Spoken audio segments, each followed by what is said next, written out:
Hello, I'm Carolyn Herbert from the Finance News Network, and joining me from ALE Property Group to discuss its full-year results is Managing Director Andrew Wilkinson. Andrew, welcome back. Thank you very much. I'm pleased to be here. Andrew, can you start by giving us an overview of ALE's results for the 2016 financial year? 2016 was another good year. All of the key metrics, distributions, valuations and gearing, all went in the right direction. Thanks. And what was the distribution outcome for security holders?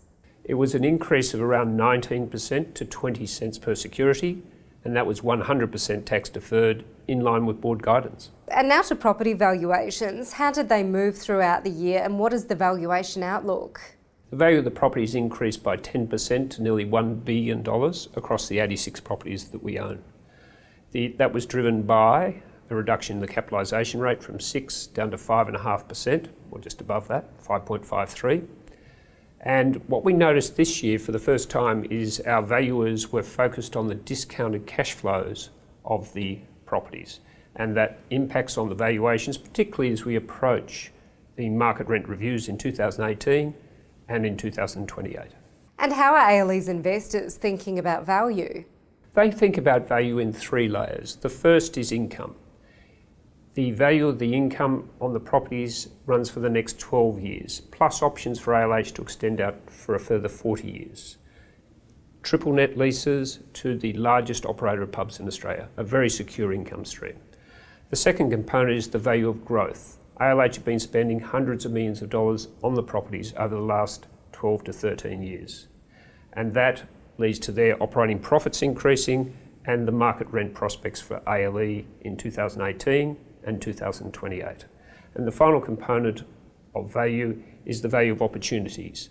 Across the 1 square kilometre of land that ALE owns, only 25% of that land is occupied by buildings. There's the opportunity for ALE and ALH to come to a common agreement around how utilisation on those sites can be increased and the value of their operating profits increased and potentially rent increase for ALE.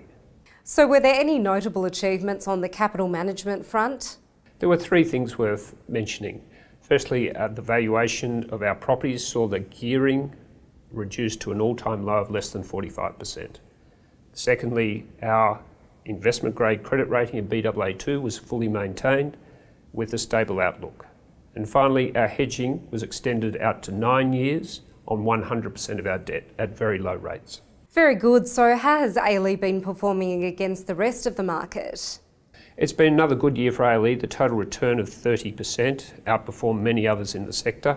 But if you look to the longer term over the last 13 years, if you look at other investment classes like bonds, equities and other property trusts, they've grown by around 6, 7 or 8% over that 13-year period. ALE, on the other hand, has grown by 23%. Or to put that in simpler terms, if you invested $1 back in 2003 in those other sectors, you would have between $2 and $3 of accumulated value today, including reinvested dividends and the like. Putting $1 into ALE 13 years ago has grown to nearly $14. So as compounding effects have had their place over that 13-year period, it's certainly added up to a big difference in value for ALE security holders. And finally, Andrew, what's the outlook for ALE for the 2017 financial year?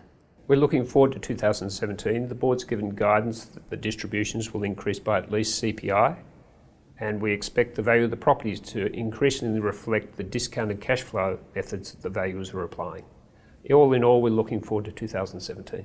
Andrew Wilkinson, thanks for the update. Thank you.